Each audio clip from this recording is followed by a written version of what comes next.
Kak boleh kasih kita cuma dia anak-anaknya.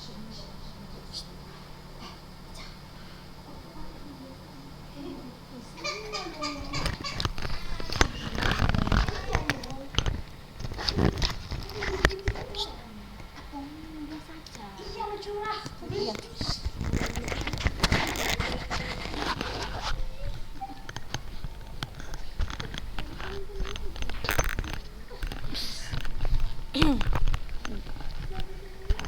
Bismillah. Assalamualaikum warahmatullahi wabarakatuh. Alhamdulillah, puji syukur kita ucapkan kepada Allah Subhanahu wa taala yang mana dengan limpahan rahmat serta karunia darinya kita bisa mengikuti kembali kegiatan pembelajaran daring pada hari ini. Alhamdulillah anak-anak ustazah kita bisa melanjutkan kembali materi kita hari ini ya, tentunya dalam pembelajaran bahasa Indonesia. Semoga anak-anak ustazah dalam keadaan sehat walafiat dan selalu dalam lindungan Allah Subhanahu wa taala. Baik, kita lanjutkan ya. Kalau minggu lalu kita udah belajar tentang gagasan pokoknya, ya kan?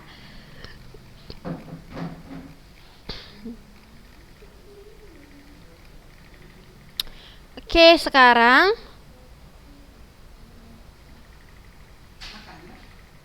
kita akan belajar tentang menelaah struktur dan bahasa teks hasil observasi. Nah, jadi kita baca dulu ya anak-anak ustazah ya, contoh dari teks observasinya. Lalu nanti kita baru carilah strukturnya gitu. Nah, apa sih sebenarnya tujuan kita belajar struktur? Nah, jadi nanti ada masanya anak-anak ustazah itu akan saya suruh membuat teks laporan hasil observasi ya. Walaupun anak-anak ustazah itu bukan suatu ahli ya gitu kan, tapi anak-anak ustazah bisa kok mencari teks observasi ya, istilahnya mencari data-datanya itu dari sebuah buku ensiklopedia. Nah, tentunya struktur itu sangat diperlukan dalam menulis teks hasil observasi. Nah, jadi gunanya struktur ini untuk memudahkan anak-anak ustazah sekalian dalam merangkai paragraf dalam merangkai teks hasil observasi yang Anda buat nantinya ya. Oke. Kita baca ya, pantai. Pantai adalah batas antara daratan dengan laut. Batas ini merupakan zona laut sampai dengan kedalaman 200 meter. Jadi, sifat-sifat pantai sama dengan daratan. Menurut bentuknya ada 4 macam pantai, yaitu pantai landai, pantai curam, pantai bertebing, dan pantai karang.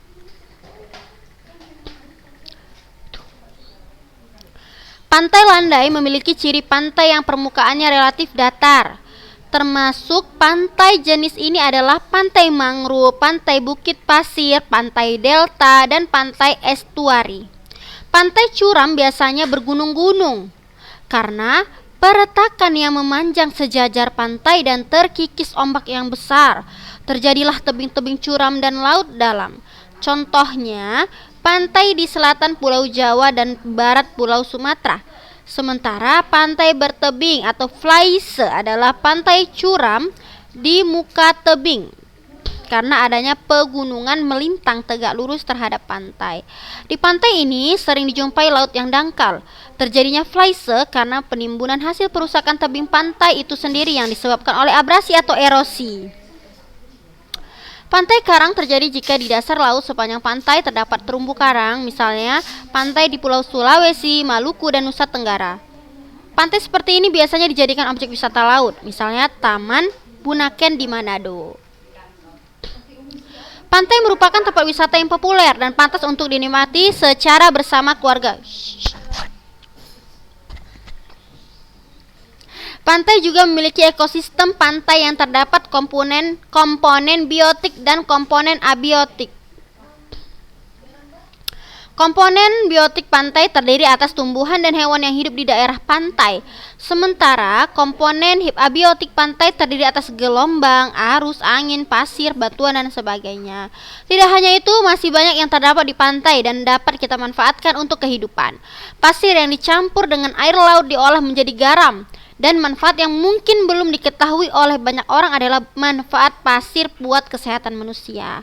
Pantai terdiri atas beberapa jenis, komponen biotik dan abiotik pantai mengandung banyak manfaat. Selain indah, pantai memiliki manfaat bagi kesehatan dan nutrisi. Oke, nah sekarang kita cocokkan ya strukturnya. Oke, jadi dalam sebuah teks laporan hasil observasi itu ada beberapa struktur ya. Kita lihat dulu ya, ada nggak gambar strukturnya di sini ya? Struktur, ini. Ini catat dulu ya anak ustazah ya. Ada 4 struktur. Ya,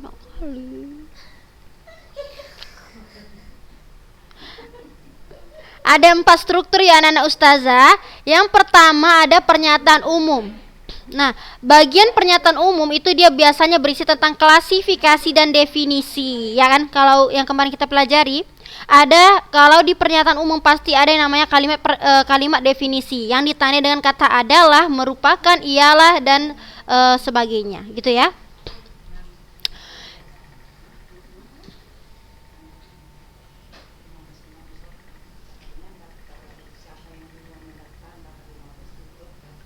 Yang kedua ada struktur deskripsi bagian. Oh, ini ada 2 deskripsi bagian ya.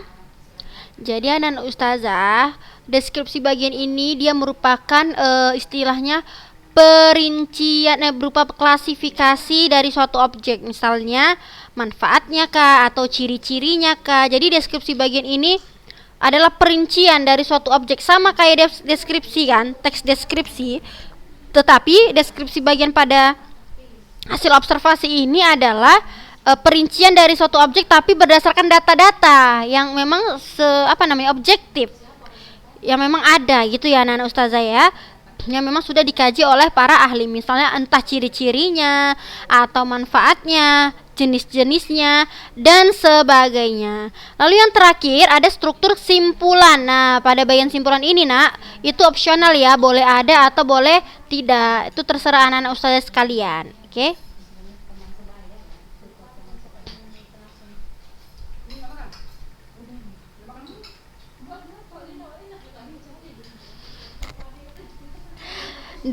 Jadi tadi ada 3 struktur aja ya. Yang pertama pernyataan umum, ada deskripsi bagian, ada simpulan.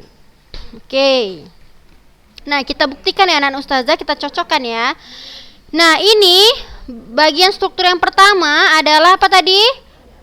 Pernyataan umum atau definisi umum. Biasanya anak ustazah pada definisi umum atau pernyataan umum berupa penggambaran objek secara umum, ditandai dengan kata definisi seperti adalah, ialah, merupakan, disebut dan sebagainya. Nah, lihat mana dia di sini kalimat definisi. Ya, tentu yang pertama ini ya. Nih, ada kata adalah. Lalu juga bisa di dalam sebuah pernyataan umum atau definisi umum ada sebuah klasifikasi, entah itu macam-macamnya atau jenis-jenisnya. Lihat di sini, ingat nggak apa yang ustazah katakan, bahwasanya klasifikasi terkadang ditandai dengan adanya tanda koma di setiap jenis-jenisnya. Misalnya ini menurut bentuknya ada 4 macam pantai, berarti ya namanya kalau dia udah namanya 4 macam berarti lebih dari 1 kan yang akan diuraikan, yaitu pertama ada pantai landai, pantai curam, pantai bertebing, dan pantai karang. Inilah namanya klasifikasi. Ini namanya kalimat klasifikasi. Ingat ya. Ini namanya kalimat klasifikasi. Lalu ada pertanyaan seperti ini, misalnya, ustazah, apakah pernyataan umum atau definisi umum itu selalu letaknya di awal? Ya. Yang namanya pernyataan umum atau definisi umum itu selalu letaknya di awal karena dia merupakan gambaran umum dari suatu objek. Oke ya. Nah, ini yang kedua, bagian deskripsi bagiannya.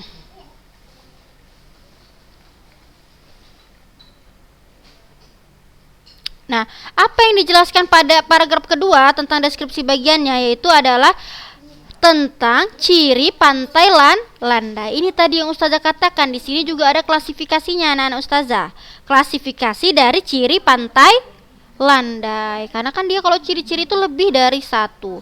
Nah, Jadi, di bagian deskripsi bagian itu merupakan perincian ataupun merupakan ciri ataupun manfaat, ya kan, yang dijelaskan secara rinci, secara detail dengan klasifikasi. Nah, ini dia ya bagian deskripsi bagian ya.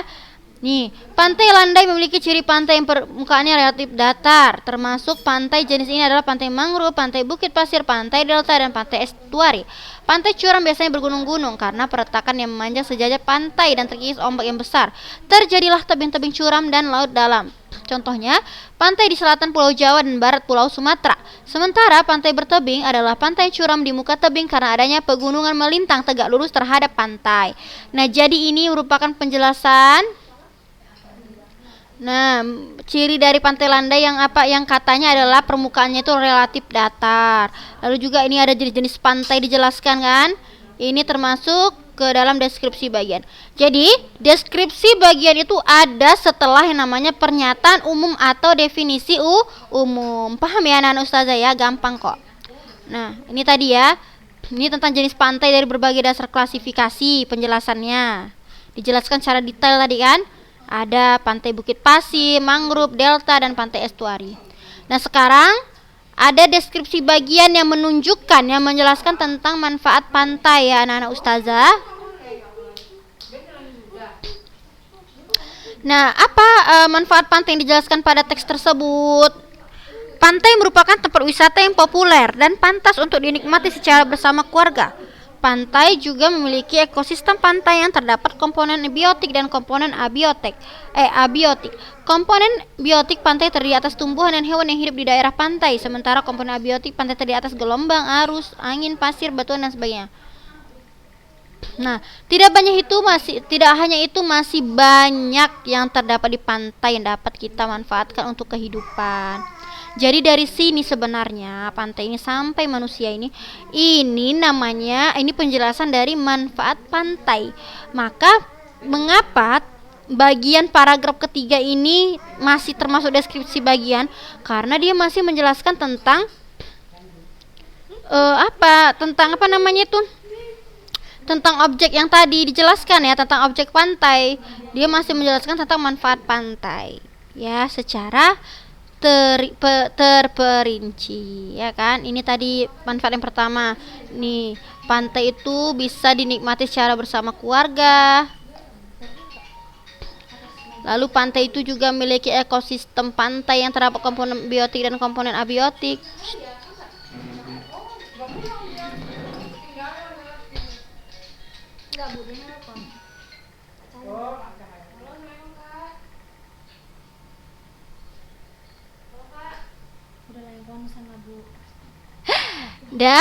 Nah itulah penjelasan dari manfaat pantai tadi ya. Itu termasuk deskripsi bagian.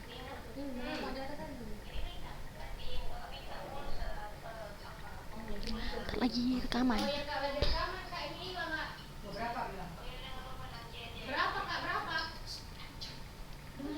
Nah yang terakhir adalah ringkasan.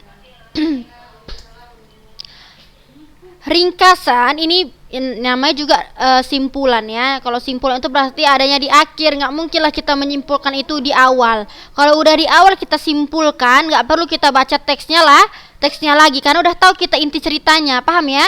Jadi simpulan itu selalu ada di akhir berupa ringkasan dari suatu penjelas yang kita sudah jelaskan tadi di awal ya.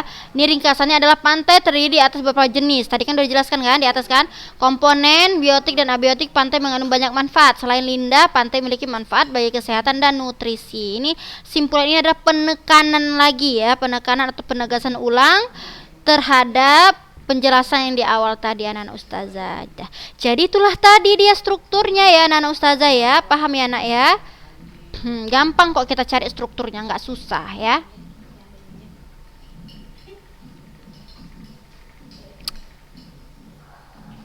Nah ini tadi kayak gini dia cawan. Misalnya deskripsi bagian itu kan memerinci. Nah anak-anak ustazah tadi kalau deskripsi bagian pantai tadi ini deskripsi apa aja dia, mendeskripsi apa aja dia.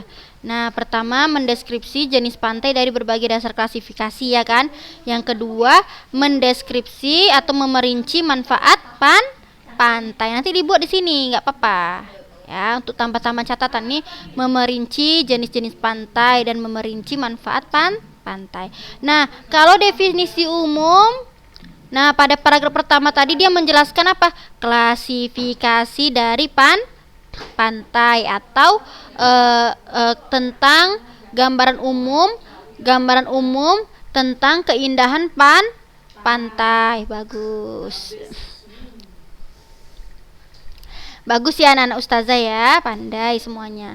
Nah, lalu yang ketiga adalah simpulan. Ya kan?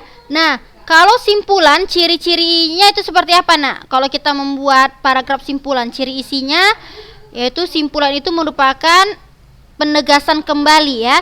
Penegasan kembali dari pantai, dari penegasan kembali dari ini tadilah jenis serta manfaat pantai. Penegasan kembali di sini ya.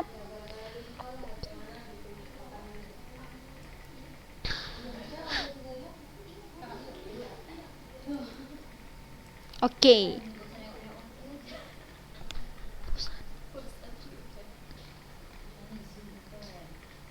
Nah, jadi ini ya anak-anak ustazah ya. Ini nanti dicatat ya anak-anak ustazah ya. Jangan sampai nggak dicatat. Nanti ujian nggak tahu ya kan jawabannya ya kan. Inilah dia. Nah, ini juga dicatat. Ini tadi penjelasannya. Nih definisi umum itu pernyataan umum atau definisi umum berisi definisi, kelas atau kelompok, keterangan umum atau informasi tambahan tentang subjek yang dilaporkan. Atau ini deskripsi bagian itu berisi perincian bagian-bagian hal yang dilaporkan. Kalau binatang mencakup ciri fisik, habitat, makanan, perilaku. Nah, inilah termasuk dia deskripsi bagian. Kalau dia tumbuhan, perinciannya pasti berupa ciri fisik bunga, akarnya seperti apa, buahnya seperti apa, atau perincian bagian yang lain. Atau bisa perincian yang berupa manfaat dan nutrisi juga dipaparkan pada bagian ini. Kalau yang dilaporkan berupa objek, deskripsi bagian berisi klasifikasi objek dari berbagai segi dan deskripsi manfaat suatu objek. Gitu ya. Nah, untuk simpulan itu boleh ada, boleh enggak ya, jadi nggak usah dipaksakan. Oke, sekarang kita sama-sama ya mencari struktur yang terdapat pada teks kucing ya. Tunggu dulu, tapi sebelum kita menelaah sama-sama, kita mau bolehlah ya untuk mengulang-ulang sedikit tentang kaidah bahasa ya. Coba anak-anak ustazah, tadi kan ini teksnya udah kita baca tentang pantai. Tadi definisi, kalimat definisi kita udah ada dapatkan, yaitu ini kalimat definisi ya kan Nak. Lalu ada yang namanya kalimat klasifikasi Nak. Yang mana Nak? Ini ya kalimat klasifikasi. Iya, kalian jawab dalam hati aja nggak apa-apa ya Nak. Coba mana lagi kalimat klasifikasinya? Yaitu ini ya, termasuk pantai jenis ini adalah pantai mangrove, pantai bukit pasir, delta, dan pantai estuari. Banyak sekali contoh klasifikasi di sini ya anak ustazah. Contoh juga ini, pantai karang terjadi jika di dasar laut sepanjang pantai terdapat terumbu karang, misalnya pantai di Pulau Sulawesi, Maluku, dan Nusa Tenggara. Ini pun termasuk klasifikasi. Gitu ya anak ustazah. Oke, klasifikasi udah, definisi udah. Nah, sekarang kita sama-sama cari kata istilah ya, karena ini kan agak sulit kan. Ingat, kata istilah adalah kata yang digunakan dalam suatu bidang tertentu. Coba kalau pantai ini termasuk ke bidang yang mana nih? Bisa ya ke bagi apa? Kalau pelajaran itu bisa masuk ke IPA ya kan? Ya. Pantai bisa masuk ke IPA kan? Bisa. Ya, makanya ada istilah-istilah IPA di sini. Nih seperti mangrove, estuari, pantai delta, terus ada flyse. Ini pun termasuk istilah.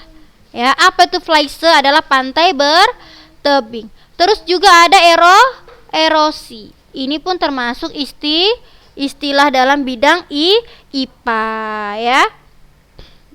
Nah, lalu juga ada mana ya tadi ada nampak biota. Nah, biotik ya kan Nak? Biotik.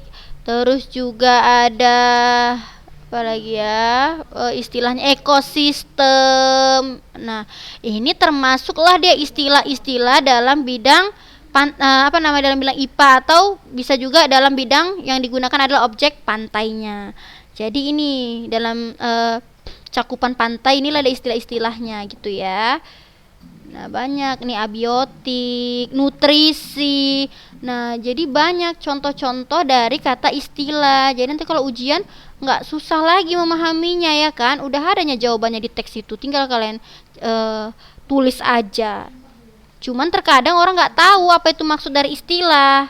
Ya, jadi istilah itu beda dia dengan kata-kata yang biasanya. Kalau istilah hanya memiliki satu makna, ya kan? Istilah hanya memiliki satu makna. Beda dengan kata-kata yang biasa.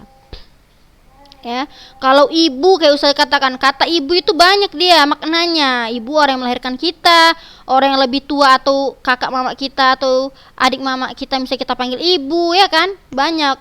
Ya kan, ada ibu guru. Nah, kalau istilah nggak gitu dia. Nah, istilah itu kita pelajari kalau kita mempelajari bidang tertentu, bidang tersebut gitu.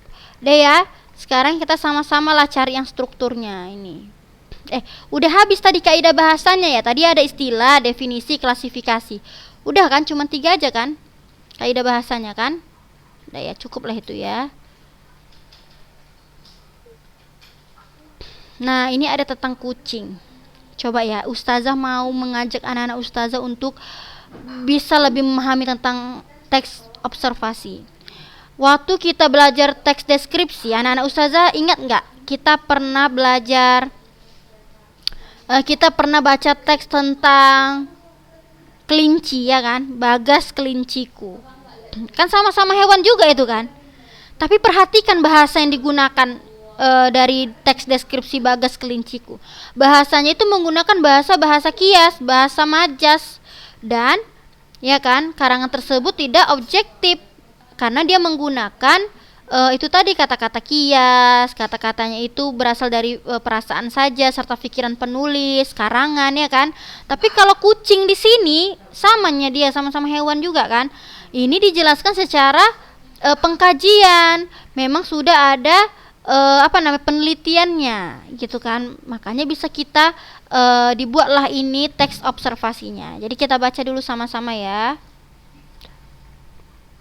Kayaknya masih bisa nih kita baca. Kucing. Kucing merupakan binatang peliharaan yang paling populer. Kucing merupakan hewan dari kelas mamalia.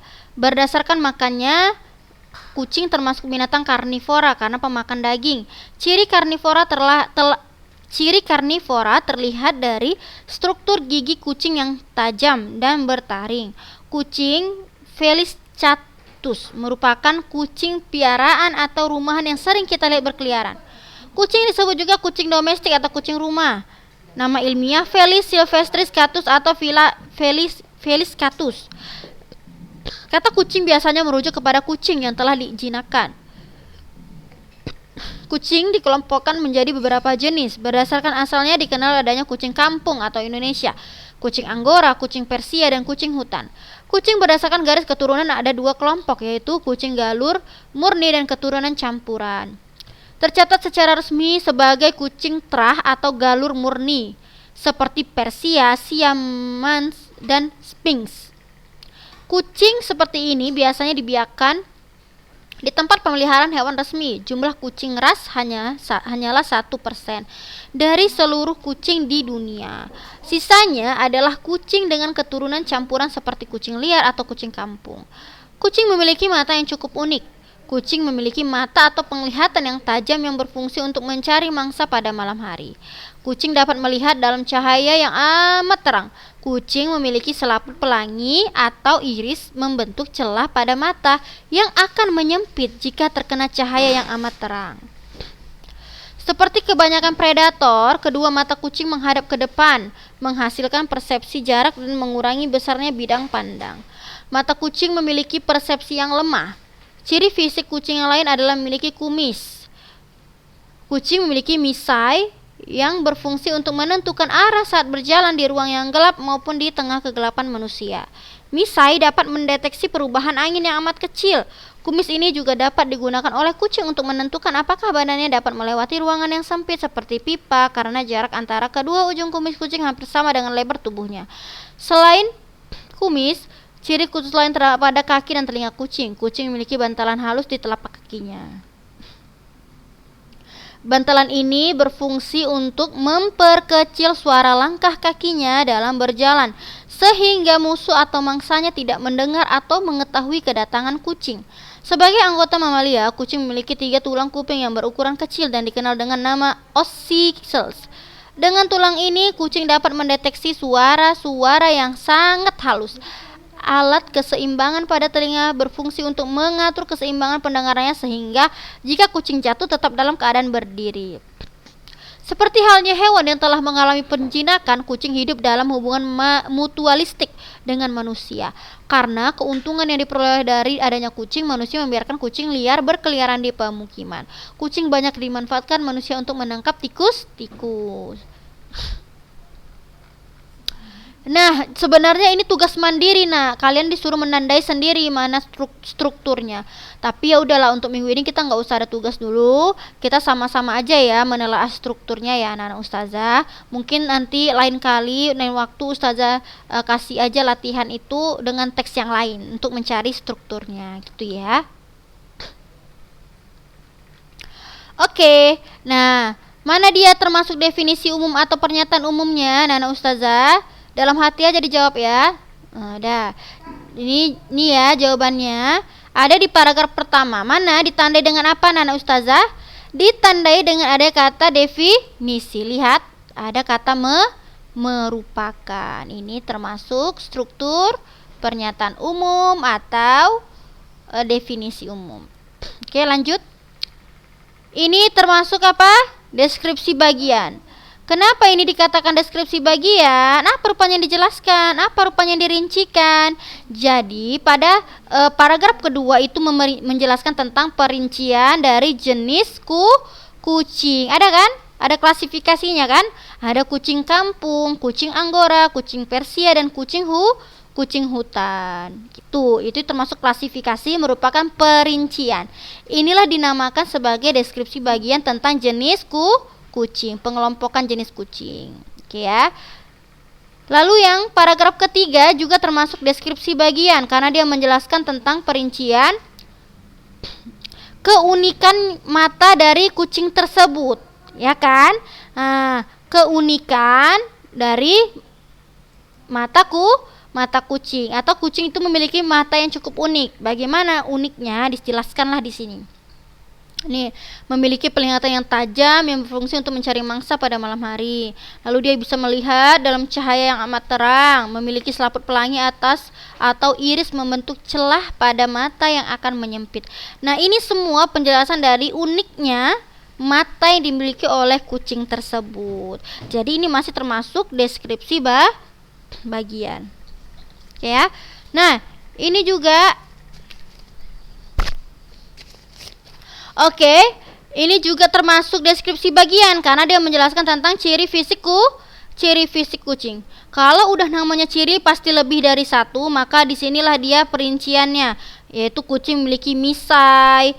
Lalu misai itu dapat mendeteksi perubahan angin yang amat kecil. Nah, ini dia ya. Kucing memiliki bantalan halus pada telapak kakinya. Lalu kucing juga memiliki tiga tulang kuping yang berukuran kecil. Nah, ini termasuk ciri atau perincian dari ciri fisik kucing. Ini termasuk deskripsi bagian ya, anak ustazah. Nah, tentunya yang terakhir ini merupakan simpulan. Nanti boleh ya strukturnya dicatat di buku catatan dengan memakai tabel ini, nggak apa-apa. Catat ya di catatan strukturnya ya, nggak usah dibuat semua ininya teksnya, capek lah kalian nanti ya kan. Ini simpulan tentang hewan yang bernama kucing tadi adalah hewan yang jinak, lalu hidupnya adalah mutualistik dengan manusia. Ini merupakan simpulan karena simpulan selalu letaknya di akhir. Alhamdulillah. Jadi anak-anak ustazah, itulah tadi penjelasan ustazah ya tentang struktur.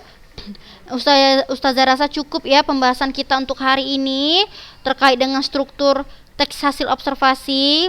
Ya, mudah-mudahan anak-anak ustazah sekalian bisa memahami dengan baik apa yang sudah ustazah jelaskan tadi, dan jangan lupa untuk selalu berdoa ya agar segeralah pandemi corona ini berakhir. Nah, anak-anak ustazah jangan lupa jaga diri, jaga kesehatan ya.